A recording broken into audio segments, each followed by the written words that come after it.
What gives? Are you running for president or Yeah, something, Rom? well, if I have something to say, I'll say that. But, you know, well, first of all, as an ambassador, you can't say anything.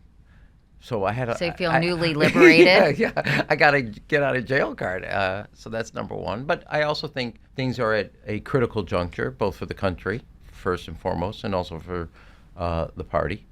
And I have, when I was congressman and chair of the Democratic Congressional Campaign Committee, we had lost the 2000 presidential, the 2002 midterm, and the 2004 presidential.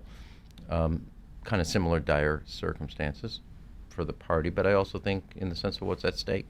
I don't know if I'm going to run.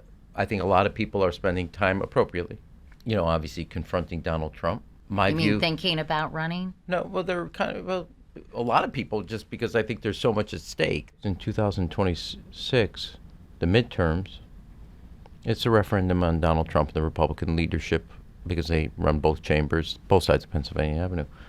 But to get the public to give you the keys to the car between 2026 and 2028, you actually have to have a view of fighting not Donald Trump, but fighting for America.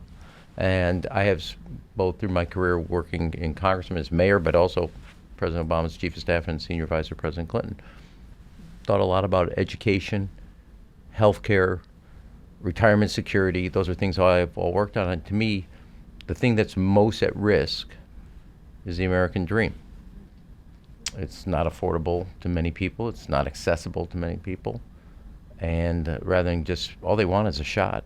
And I think, as I've said before, they've gotten the shaft. And so I'm going to spend my time, and if I think about that and then think about what I've worked on and have something to offer, I'll think about it. But it's not a yes and no. It's what you'll know in your gut. I really appreciate how honest you are being, Ron, because, I've had to Because that's ask... a rarity for an Emmanuel? No, but I've had to ask a lot of people, during the course of my career, what are you going to do? And they hem and haw, or they, but I think that's probably the most honest answer Well, I've ever heard from somebody.